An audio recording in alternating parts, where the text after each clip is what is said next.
Do you ever feel like you know all of the English grammar rules, right? Oh, absolutely. You study for years. You understand everything you read? Yes, exactly. But then you try to speak.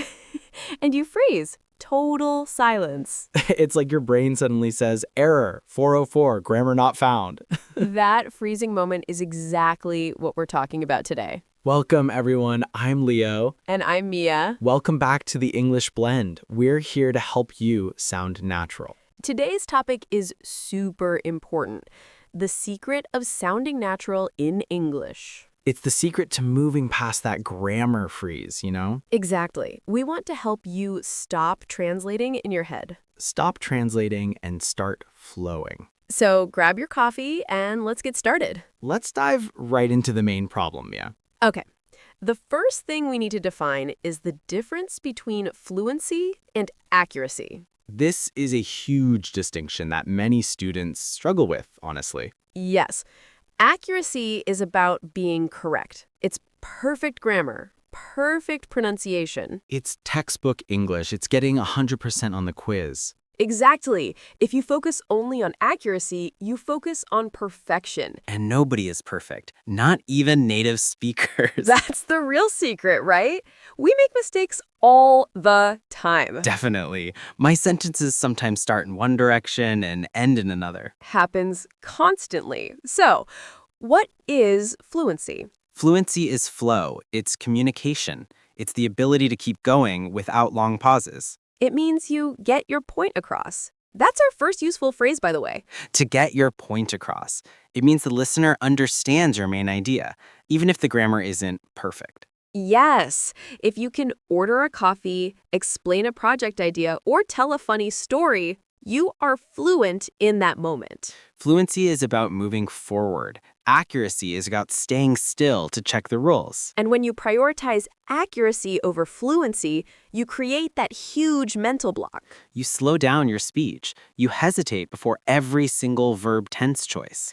Am I using the past simple? Wait, should it be the present perfect continuous? By the time you decide, the conversation has moved on, right? You've missed your chance to contribute, and that is so frustrating. It totally kills the natural flow of the conversation. Imagine you are at work trying to quickly pitch an idea in a meeting. You don't have time to conjugate verbs perfectly. You need to just speak and convey the confidence of your idea. Even if you say, yesterday I went to the meeting, instead of the technically correct structure, for some reason, if they understand, you succeeded. That's communication success. That's fluency success. So learners often hit a wall because they demand perfection from themselves. To hit a wall. That's our second great phrase. It means you reach a point where you cannot continue, either because you are too tired or too frustrated. It's that moment where you stop and think, I can't do this anymore. It often happens when you focus too much on detailed grammar rules instead of focusing on simply getting the message out. We need to dismantle that wall, Leo. We do. Let's talk about why grammar, which is supposed to help, often blocks us. Grammar is essential, of course. We need it to structure language. But when we are speaking, our brain should operate on muscle memory, not calculation. Exactly. Think about riding a bicycle. You don't think, okay, I must move my left leg 45 degrees, then shift my weight. You just ride. Your body knows.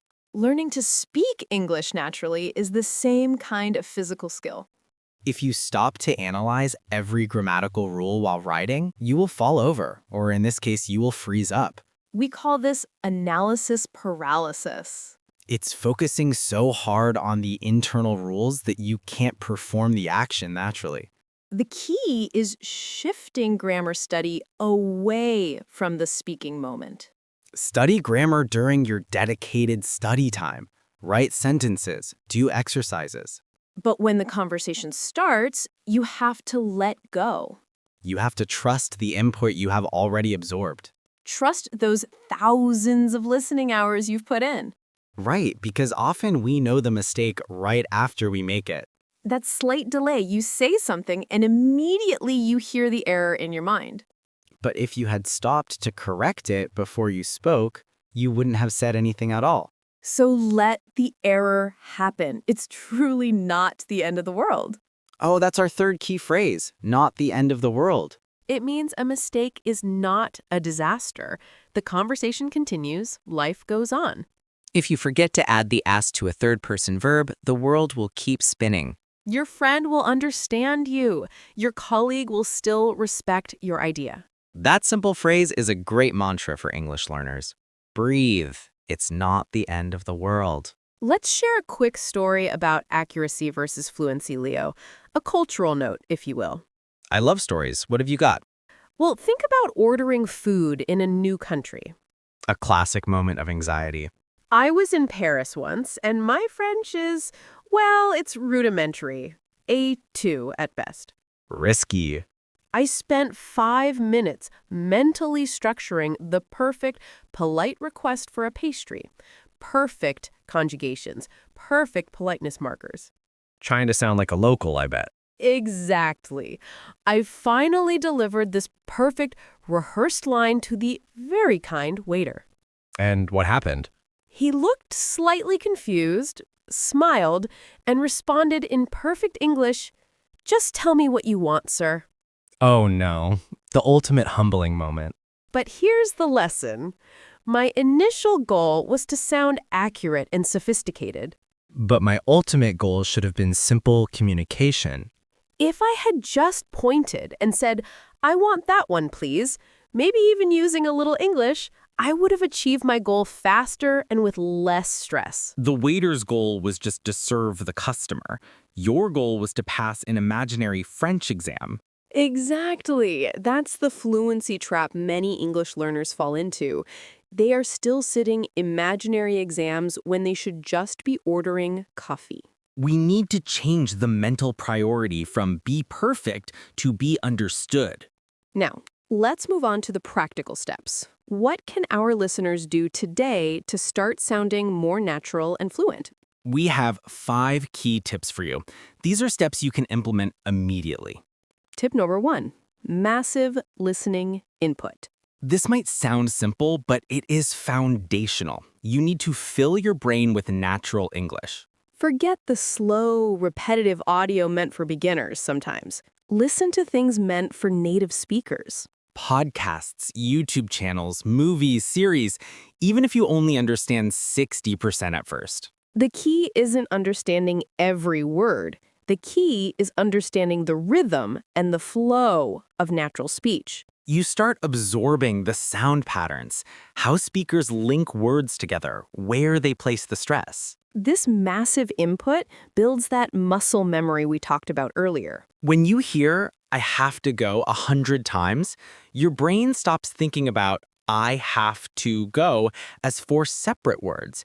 It becomes one sound chunk. That leads us perfectly to tip 2.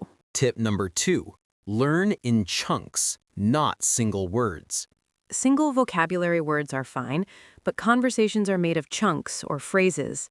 Instead of learning opportunity as a word, learn a window of opportunity. Instead of sorry, learn I really messed that up. These chunks are ready-made communication tools. They bypass the need for grammar calculation. When you learn a chunk, you learn the grammar within the context of that phrase. If you need to express that something is complicated at work, you just pull the chunk.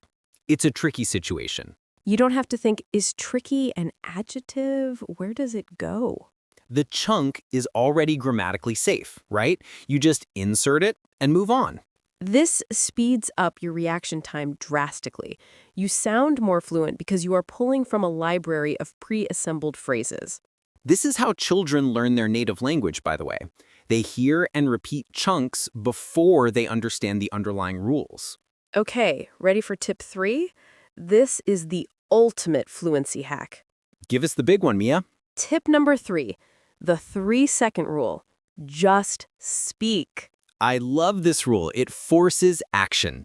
If you are asked a question or you want to contribute, you have 3 seconds to open your mouth and start making noise. No more waiting 10 seconds while you mentally draft the perfect 5-line response. It doesn't matter if you start with, or Well, actually, or I think. The point is to break the silence. Get the motor running. If you start speaking, even if you make a mistake halfway through, you are still actively participating in the conversation. And remember, fluency is about moving forward. If you break the 3-second barrier, you prioritize communication over perfection. Try this in your study sessions. When your language partner asks a question, force yourself to answer within 3 seconds. It feels scary at first. It feels like you are jumping off a cliff. But you quickly realize that even an imperfect answer is better than a perfect silence. Okay, tip 4 is about recognizing your own natural sound. Tip number 4, record yourself and listen back. This is usually painful, but so important. We hear our voices differently in our heads than others hear them. When you record yourself describing your day or giving a short opinion on a topic, You immediately notice where you hesitate, where you correct yourself, and where the grammar calculation slows you down. you don't need fancy equipment, just your phone's voice recorder. Then play it back. You aren't listening for grammar mistakes. You are listening for flow. Where did the flow stop? That is where you need more practice with chunks or input. If you hear a big pause, try saying that same sentence again, but faster. Force the speed. This exercise helps desensitize you to your own errors. You realize your mistakes are not that obvious to others. And they certainly are not the end of the world. Tip 5 focuses on the music of English. Tip number 5, focus on stress and intonation. English is a stress-timed language. We don't say every syllable at the same speed. If you want to sound natural, sometimes intonation matters more than the perfect verb tense. Think about expressing surprise. If you say, he went to the store, with a flat tone, it's just a statement. But if you say, he went to the store? With a rising intonation, you communicate surprise or a question immediately. The feeling overrides the grammar. Your communication is clearer. Practice exaggerating the up and down movement of your voice. Listen to native speakers on your massive listening input, tip 1, and try to mimic their musicality. Mimic the way they emphasize important words in a sentence. If you emphasize the wrong word, you change the entire meaning, even if your grammar is 100% correct. So focus on how you say it, not just what you say. Let's circle back quickly to our useful phrases, just to make sure they stick. The ones that help you prioritize communication and maintain flow. Number 1, get your point across. Use this phrase to remind yourself of the goal. I just need to focus on getting my point across in this meeting. Number 2, hit a wall. I was studying prepositional phrases and I totally hit a wall after 2 hours. It describes that moment of mental exhaustion or blockage. And number 3, not the end of the world. This is the comforting phrase. I made a huge error talking to my boss, but hey, it's not the end of the world. It gives you permission to make mistakes, which is essential for fluency. Because if you don't give yourself that permission, you will stay silent. And silence means zero fluency practice. Let's talk about applying this to everyday situations, the cafe, work, and study. In the cafe scenario, you are nervous about ordering. Don't rehearse the perfect sentence. Focus on key chunks. Instead of constructing, "May I please acquire a large cup of black coffee with milk," just use the chunk. "A large black coffee, please." If the barista understands, you succeeded. You got your point across. If you accidentally said, "large black tea," and they bring the wrong thing, what do you say? You say, oh, sorry, I meant coffee, and move on. It's not the end of the world. If you try to overthink the grammar of the correction, you might hit a wall. In the work scenario, speed and clarity are paramount.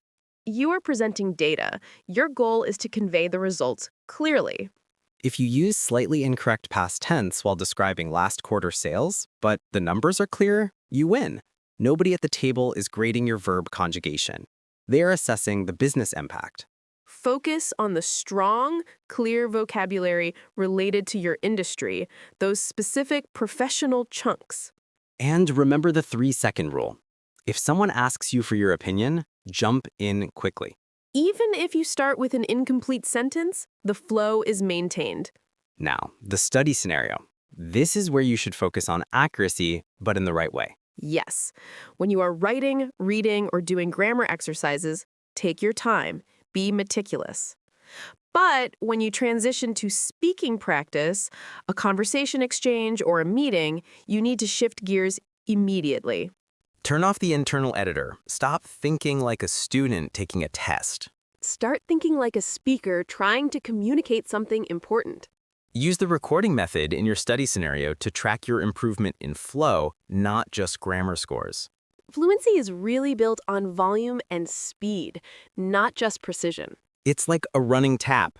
You need the water to be flowing freely, even if a few drops splash onto the floor. If you stop the tap to analyze the purity of every drop, you won't have any water to drink. That's a perfect analogy, Mia. We need that constant flow. So let's quickly summarize the secrets to sounding natural. The main secret is shifting your goal. Fluency is communication, not perfection.